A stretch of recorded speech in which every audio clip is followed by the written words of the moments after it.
Shaitanirrajim. Bismillahirrahmanirrahim. Alhamdulillahi Rabbil Alameen. Wassalatu wassalam ala Sayyidil Mursaleen. Amma ba'd.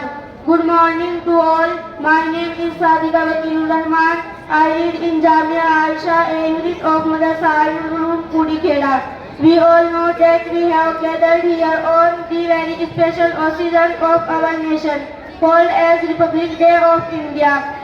I would like to narrate a Republic Day speech in front of you. First of all, I would like to say a lot of thanks to my class teacher, as just because of her, I have got such a wonderful opportunity in my school on this stage and speak something about my beloved country on its great occasion of Republic Day.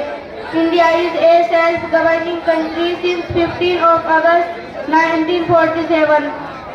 India got independence from the British rule on 15 of August in 1947, which we celebrate as Independence Day here. On 26th of January since 1950, we celebrate as Republic Day. The Constitution of India came into force on 26th of January in 1950.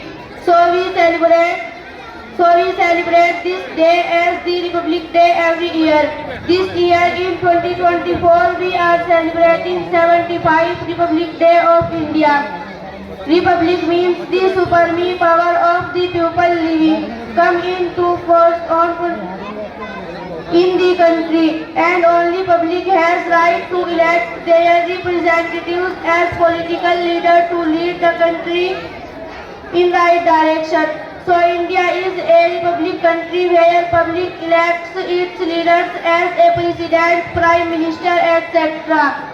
Our great Indian freedom fighters have struggled a lot to the Purna Swaraj in India. They did so that their future generation may live without a struggle and lead country ahead.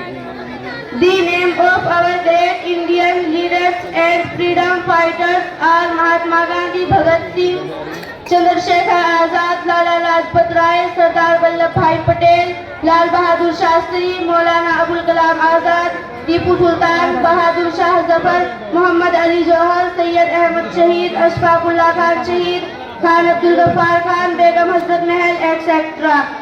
They fought continuously against the British rule to make India a free country. We can never forget their sacrifices towards our country. We should remember them on such great occasion and salute them. Dr. Abul Kalam has said that if a country is to be corruption free and becomes a nation of beautiful minds, I strongly feel there are three key societal members who can make a difference. They are the father, the mother, and the teacher. As of should citizens of the country or should think seriously about it and do all possible efforts to lead our nation. Wama alina illal balagh.